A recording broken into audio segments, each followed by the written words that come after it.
this video was spurred by a comment that I received which brought up a good point about an aircraft.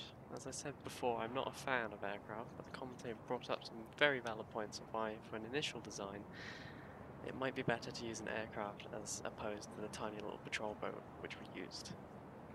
The reasons for this are namely speed and the ability to dodge incoming shells, all of which my patrol boat can't do. So, instead of building a brand new aircraft, I decided that I was just going to press into service some of my older designs which I had kicking around. This is the only aircraft design I've ever made.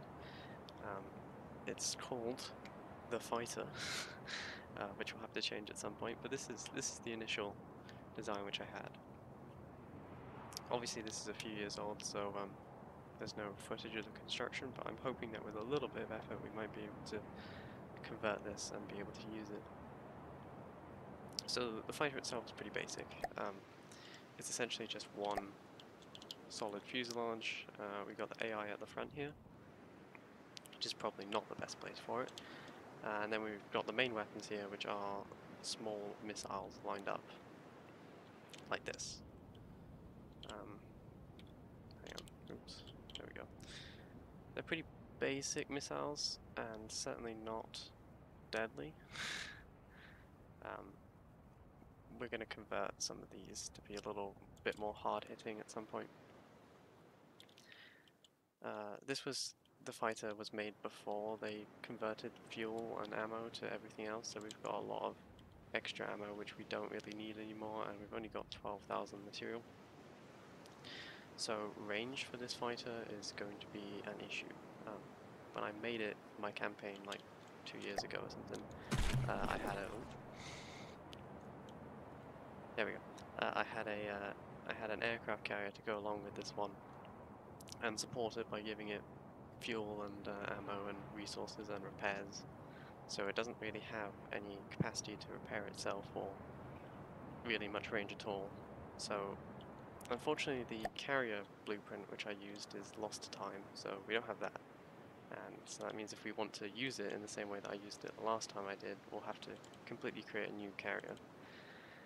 Which we're going to have to do anyway, because my carrier was really just a supply ship to move things around, and then these were the little garrison I had on it. So if there was an enemy fleet coming, we'd send these out and these would engage them, and it will allow the supply ship to get away. I mean, this is 13,000 material, so it's not quite a throwaway ship, but it's one which isn't super useful. Top speed of this is about 110 meters per second, mostly because of these things here. Well, I mean, obviously with the engines, these are the engines. We get a little bit of thrust. I mean, they're not the most efficient. It was just a quickly thrown together thing, if I remember. But the main issue of our speed is the drag produced by these things here. I added these assault cannons because I hate the look of missiles, and I much prefer the look of the assault cannons. But they don't really do anything, and for the extra drag which they give us, it's probably not worth carrying them. So without further ado, let's go look at what I have now. So this is the latest variant of the same fighter, but we've changed it up a little bit. So the first thing to go was obviously, the little guns there, because as fun as they weren't worth the effort. We took the little chair off the top here and we put it in the bottom, and we took the camera off the top. This was all done to reduce drag, and since I don't have any, like, you know, guns anymore, it doesn't really matter. As long as we can detect them with the radar, it doesn't matter if we can't detect them with the cameras. The only problem with this is that this is the only detection component that we now have, so this is quite vulnerable, but that's something I'm willing to surrender. We've got a small torpedo at the front here. I think it's the same size as the one on the patrol boat, so it's not going to do a huge amount of damage, but I initially tried to have two different torpedo launchers on the wings here, but that ended up causing the entire plane to nosedive on takeoff every single time. So we got rid of that, and we're just going to have this one central one. Missiles are roughly the same. In fact, they are exactly the same as the ones on the other ones, mostly because they fire downwards. So, if they're firing downwards, then they need to be able to turn and burn before they hit the water. So that sort of limits the design that we can do there. Ideally, I'd flip them around. But quite frankly, I don't think it's going to make that much of a difference. So, the other thing that we did is an integrated cockpit, which is nice. There you go, I can sit in there. Can't actually fly it though. For some reason, when you try and fly it, it nosedives into the ground. But when the AI flies it, it seems to do just fine. Yeah. There you go. Lightning fighter, interceptor. So we'll give it a go here. There you go. The top speed now is about 130 or so.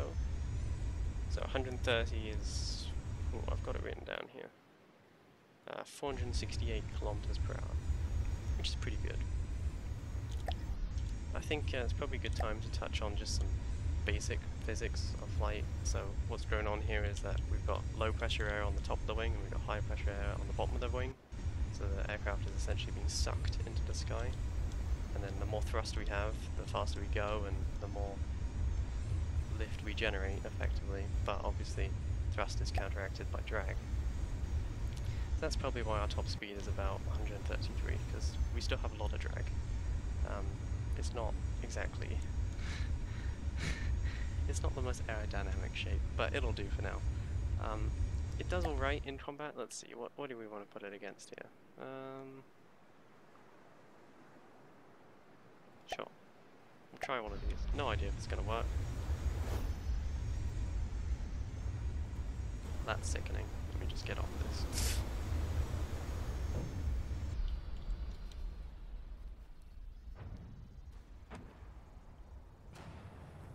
Oh yes, the torpedo which we're using does actually have EMP capabilities, so that's why you saw an EMP burst there. I think I only gave it one EMP warhead, so it's not exactly like deadly or anything, but it should be enough to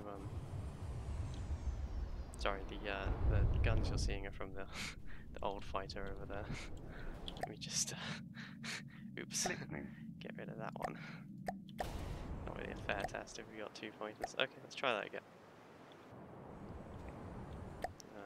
Excuse me. There we go. Don't know anything about the ship, never seen it before. I suspect it isn't designed for taking on aircraft though, so that's good. As you can see though, the little plane goes, oh, it did spawn too. Oh, well there you go. Our little plane is still doing pretty well against these two, mostly because I can't hit them. I don't think this will last forever. Oh, there's the torpedo. Away it goes. It does have a one turn, but it's still reliant on actually getting a lock with the torpedo sonar. Might be better to turn it into a missile, but like I've said before, I kind of despise missiles a lot. Like I said, having the missiles fire downwards is not ideal. Might be better to fire them upwards. I think maybe if we were at a higher altitude, it might not be so bad. So I think that's what I'm going to try and change. But I can do that in my own time because, I mean, you can see that it's still quite. It works quite well, irregardless of whether or not it's firing downwards or not.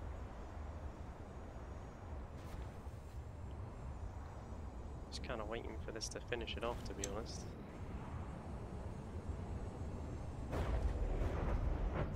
Oh, there we go. We must have got a torpedo hit because we got EMPs going off.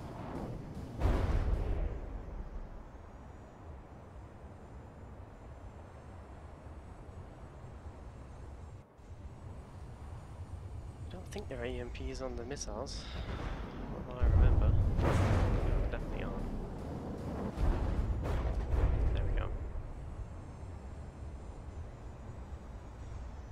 So overall, it seems to work quite well. I'm quite happy with this, and I think we're going to press this older design into service. I'm just going to have a quick look and see if there's any other designs I might want to press into service.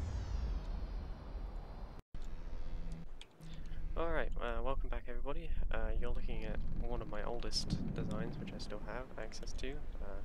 This is the Resistance class. Frigate, apparently. Don't know whether or not I believe that, but there you go.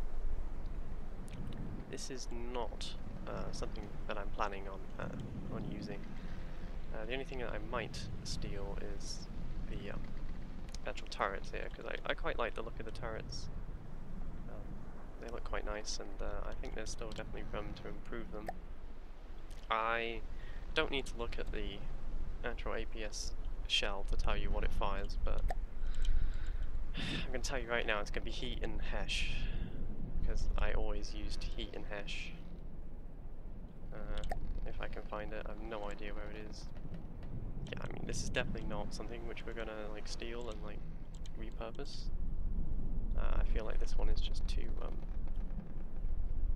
it's too bad, but I think there's definitely some things that we can learn from here. Once again, this is from the back when you actually needed fuel and ammo and lots of it.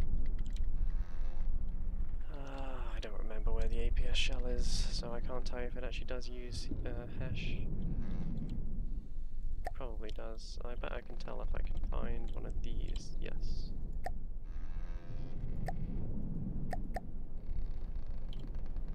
Yeah. Hash. Let me guess. Heat. Nope. Hash. There will be a heat. There just will be. If you're not familiar with heat and hash, hash is effectively like the shell squashes on the armor and then detonates, and then the armor is like sort of turned into fragments which go inside the tank. It might all just be hash apparently. And then heat is where you use explosives to heat copper, like metal, and then that goes inside the tank. Like it melts through the armor. I always use it on these ships because I don't know. We're fighting deep water guard here, not anything else. And this is really before I really got into cram cannons. I think these cannons are what really got me into them. So we won't be using this one, but some definitely things that maybe you can learn from my mistakes. Namely, I feel like the whole design is kind of awful. But nevertheless, we can move on to the other one. We're also not going to use this one. There is one more that we're going to repurpose, but I thought I'd just show off some of the older stuff. Like I said, superstructure is non-existent. I hope I've gotten better at that since. So for this one, I mean, you can kind of see what it is. This is supposed to be a Corvette, by the way.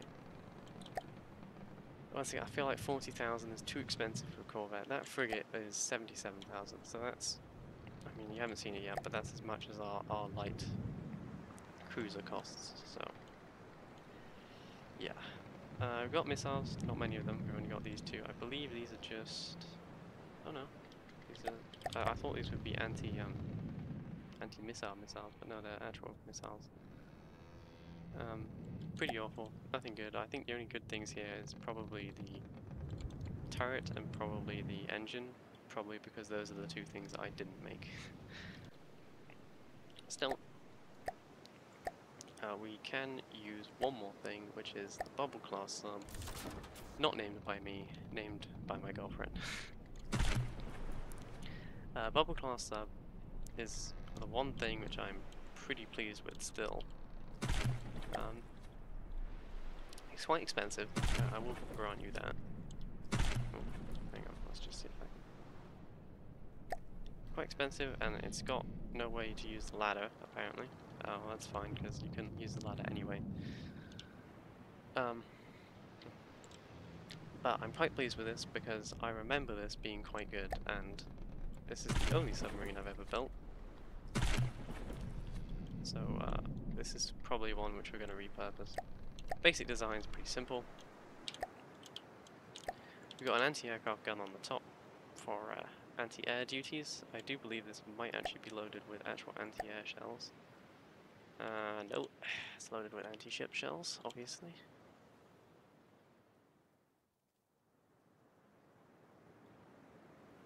Yep.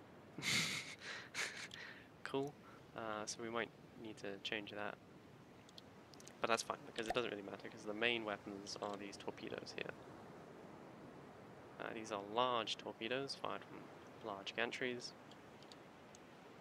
So they do an awful lot of damage when they hit. They're set up to look like this. Yeah. I think we'll use this one.